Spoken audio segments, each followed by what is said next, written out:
Hindi pa rin umubra ang Phoenix Suns sa Minnesota Timberwolves matapos silang matalo na naman ito ngayong araw 124-109 kung saan nasayang dito ang nagawang performance ni Kevin Durant na nagtala ng 23 points sa kanyang 7 out of 19 shooting at dahil sa pagkatalo bumagsak na ang record sa 35 wins 39 losses bilang number 11 sa West. At ang mahirap pa dyan, hindi lamang simpleng pagbagsak ang nangyari dahil meron ng one game na kalamangan ng Dallas Mavericks na gumaganda na sa ngayon ang performance dahil bumalik na si Anthony Davis. Sa madaling salita, delikado ang Phoenix Suns na hindi makapasok sa play-in tournament bukod sa katotohanan na napakahirap ng game schedule nila sa pagharap sa mga lehitimong contender. Nakukuha na rin naman ng Dallas Mavericks ang momentum at kapag hindi nasabayan ng Suns, diyan na nga sila tuluyang maagang matatanggal ngayong season, which is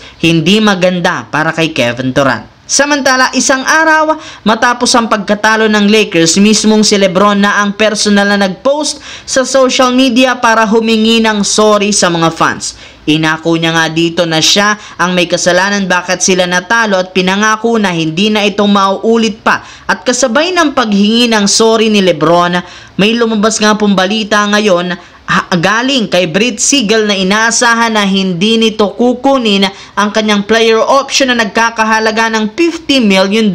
Pero hindi rin naman ito aalis sa Lakers bagkus expected na kukuha siya ng mas mababang kontrata na magbibigay sa front office ng flexibility sa cap space. Sa madaling salita, makakabuo ang Lakers ng bago at malaking kontrata na pwedeng i-offer sa mga free agent. At isa sa mga player na target nilang kunin ay si Steven Adams na matagal na nga pong request ni na LeBron James at Luka Doncic sa team.